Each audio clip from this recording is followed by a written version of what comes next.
Kesubos Daf Samach Gimel contains one Mishnah. The beginning of the Daf until the Mishnah brings two more stories of Talmidei Chachamim who went to learn away from home for a number of years. The first is the famous story of Rabbi Akiva, and the second is the story of the son of Rava. Then we get to the Mishnah, which will introduce the topic of a moredes and a mored, that is a man or woman who rebel against their husband or wife. The Gemara will discuss what the definition of moredes is, how exactly we define it.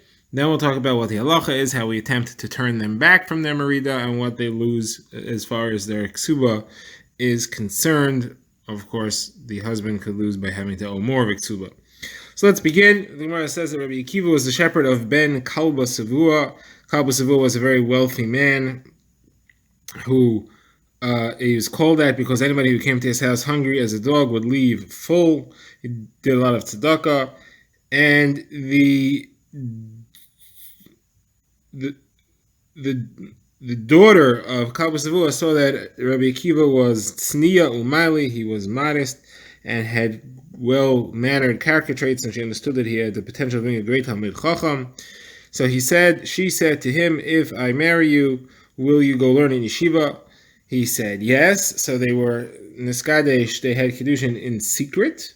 That is, so that her father didn't know, because she would never have agreed to the shidduch, and then she went and sent him off to the yeshiva. Her father did find out about it, and he sent her out of his house, and he made a neder that she would never get any hanaf from any of his properties, and now she was on her own, impoverished, and her husband was away in yeshiva. He stayed in yeshiva for 12 years. When he came back, he had become such a Talmud Chacham that he came with 12,000 Talmidim. But as he approached the house, he saw and heard that there was an old man saying to his wife, "How long are you going to live this life as a widow in the life of your husband? 12 years has been, and your husband's not home." So she said, if he would ask me and if he would listen to me, I would tell him go back for another 12 years. When Akiva heard that, he said, "I see that I'm doing this with her permission," and he went back to yeshiva for another 12 years. When that time was up, he was now away for 24 years. He came back with 24,000 Talmidim. His wife heard that he was on the way, so she went out to greet him. The neighbors said to her, "Borrow nice clothing, so you should look dressed well. You should look dressed not in rags." She said, "Yedei tzadik nevesh behemto," meaning a tzadik knows the soul of his animal, meaning he understands me very well. Not that she's a behema, but he understands me well. He will understand that I'm wearing these clothing because of the sacrifice that I had to make, so he should be able to learn. Anyway, when he saw her coming, she came and she fell to the ground at his feet to kiss his foot as a Talmid Chacham. And the servant, his shamei, his meshamshim, those that were with him, helping him, tried to push her away. Who is this lady? And he said to them, "Leave her. Everything that I have and everything that you have belongs only to her. It was in her merit that I became who I am, and that therefore I was able to be your Rebbe." Anyway, her father heard that there's a tremendous Talmid Chacham who was coming to town. Didn't know that it was his son-in-law, but he wanted to be matir neder so that he could be able to give his daughter. He had regretted from the fact that he vowed that she wasn't going to get anything from his estate, and that she was so poor, so he wanted to be matir neder. So he came to speak to this Talmid Chacham, and he came to him and he told him the whole story, and he said, "If your son-in-law would be a Talmid Chacham, would you have made your neder? The way you matir a neder is find a way that you would not have made the neder under those circumstances." So he said, if he even knew one perek or one halacha, I would have never made the neder in the first place. So he said, "I am him, I am that son-in-law," fell at his feet and kissed his feet, and he gave him half of his money. Now, the Gemara says that Rabbi Akiva's own daughter did something similar to Ben Azai, that she sent him away to learn in yeshiva for many years, and that's what people say, that a sheep follows another sheep. He uses the term rachila for a sheep to show that there are those who say that Rabbi Akiva's wife's name is Rachel. So the sheep follows the mother sheep, and a daughter does what the mother does. And now the Gemara brings the second story, much shorter, that of Rav Yosef, the son of Rava, that he got engaged and went to learn in yeshiva. His father sent him to yeshiva for 6 years. He said that he was going to be 6 years and he was going to support him for 6 years. When he was there for only 3 years, he said, "Let me come home to see my family, and he came home Erev Yom Kippur to see the family. Now, Rava, his father, heard that he was coming, was not happy about it. He took some weapons and came to meet him as if to show him that he's going to fight with him. And he said to him, what are you doing? You remembered about your... And now there's a question what the word is. It could be Zugascha, which would mean your wife. It could be Zunascha, which would mean your Zona, meaning he's making fun of the fact that he's coming home as if to fulfill his desires. And according to a different version, he said Yonascha, which means the dove, which is a much nicer term for a spouse. Anyway, they argued about it. They were not pleased about the fact that it came back. And this discussion made that neither of them was Mekayim Sudas Mafsekes that Erev Yom Kippur. They never got a chance to eat Sudas Mafsekes. All right, that is the Gemara's two stories. Now the Gemara begins. Now the Gemara introduces the next Mishnah, which introduces the concept of a morid and a moredes. Moredes is someone who rebels against her husband, and a morid is someone who rebels against his wife.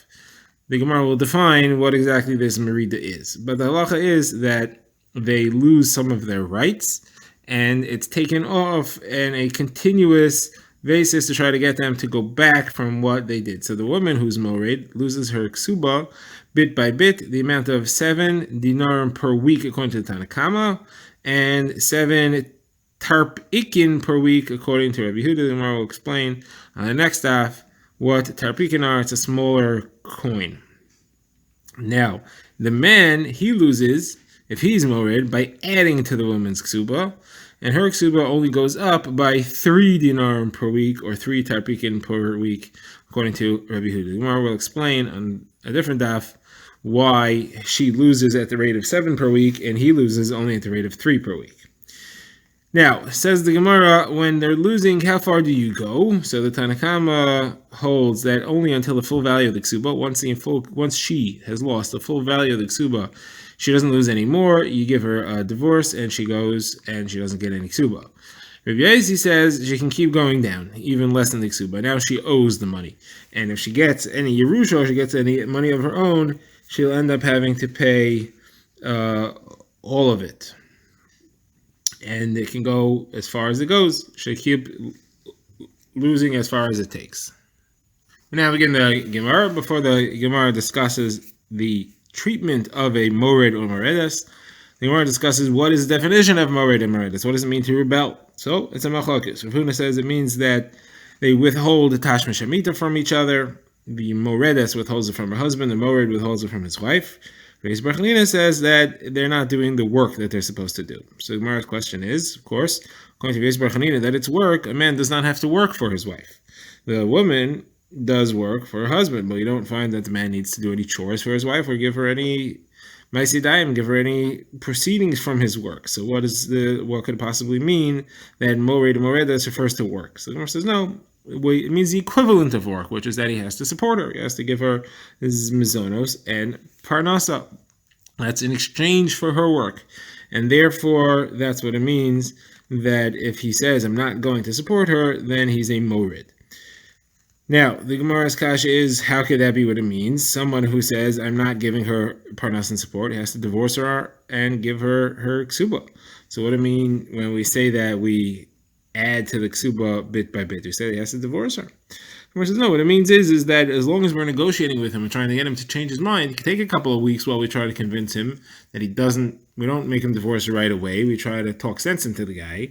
So while we're talking sense into the guy, that's when he still has to add 3 dinarim a week or 3 tarpikin a week. Okay, the Gemara's next proof is we have a brisa coming up on the second Amud. The brisa says that it doesn't make a difference if one is in arusa, a nesua, a nida, a chola, shemer yavam. All these situations you could have the halacha of mored and moredes. The next question is a few things. First of all, nida. If being a mored means withholding tashma shemita, a nida can't do tashma shemita anyway. So what's the significance in withholding that? There's a question as to what the girsa is over here, whether we are gorish this step here or it only comes up later. So the Gemara answers, no, it's different, because as a nida, even though she's a nida, still, as long as she's willing to do the tashmish, that's easier for him to deal with, because there's something called pas pasal. He has bread in the basket. He knows that at least the availability is there when she won't be nida any longer, it'll be available. However, if she's refusing, then that's painful even while she is a nida. So therefore, it's not a kasha. Gemara's second question, though, the Gemara will use as a significant issue. The Gemara says, if the problem is work, so then how could you say that a chola has the same issue? It doesn't matter if she's sick or not. Either way, she's a moredes if she refuses to do the work, or he is a mored if he refuses to do the work. What do you mean? If she's sick, she doesn't have to do work. So you can't say that there's no difference in halacha as far as that's concerned. So the Gemara says, you're right. So this brisa here is clearly talking about mored of tashmish, and everybody therefore agrees that refusing tashmish is a rebellion.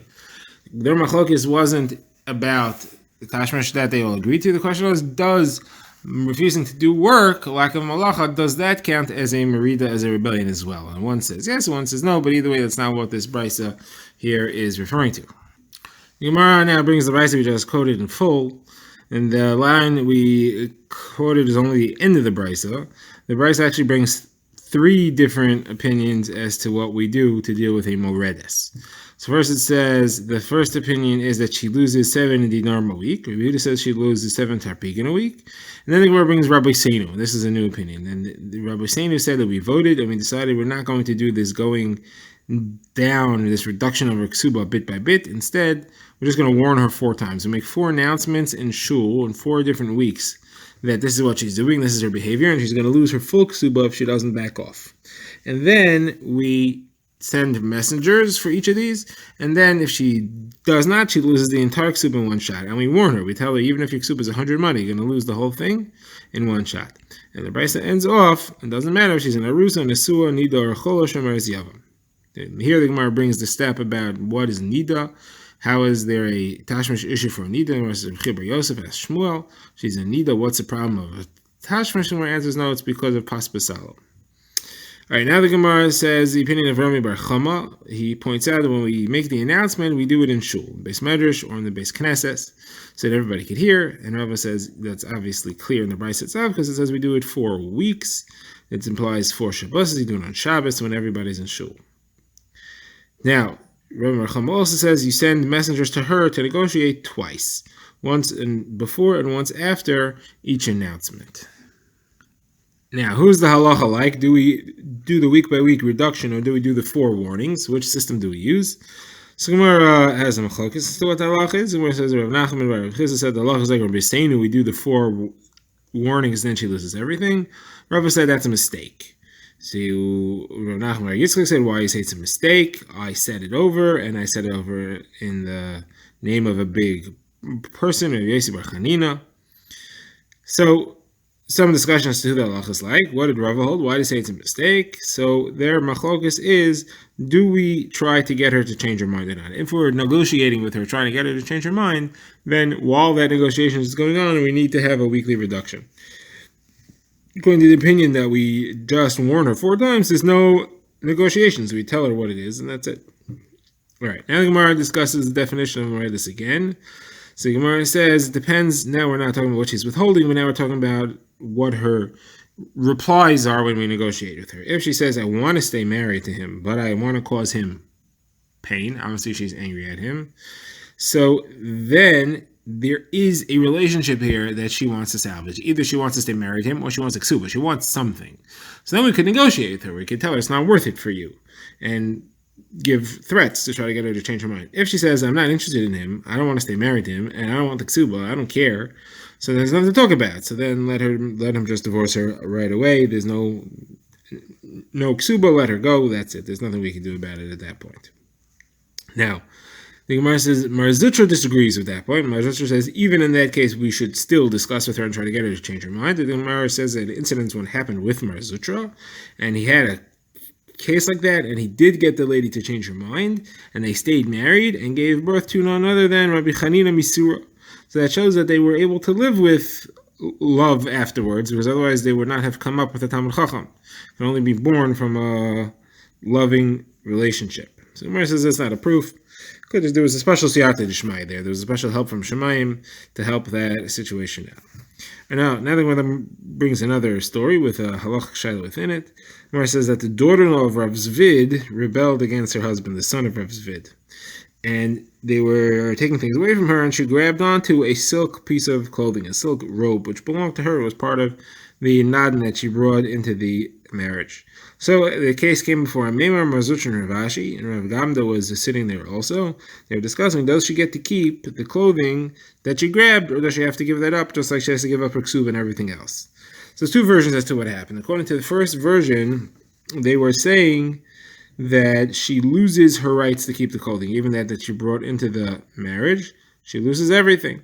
And Rav Gamda said, you guys are just afraid of Rav Zvid because he's a Gavar Rabba, so you're being machmif to him. You're flattering him to paskin in accordance with his son that he gets to keep even this article of clothing. She doesn't get to take that. So Gemara says you shouldn't do that because Rav Kahana said that it's a shaila. Rava asked a shaila, does she get to keep the clothing that she brought into the marriage or not? So you shouldn't just be paskening quickly just because he's a Talmid Chacham. Going to the other version, they paskened against Rav Zvid, and they said she does not lose her clothing, she gets to keep them. And then Rav Gamda said, oh, you're just passing against him because he's an unav, he's not going to give you a hard time. But again, it's a question. Rava had a shaila, we don't have an answer to that. Says the Gemara, what's the halacha? Since we don't have a decision either way, if she grabs it, she gets to keep it. If she doesn't grab it, we don't give it to her. And we let the story stretch out for 12 months. She has 12 months to change her mind. If she doesn't change her mind by 12 months, then she's out and with no ksuba. She loses the ksuba bit by bit during that entire time, and she gets no mazonos from the husband.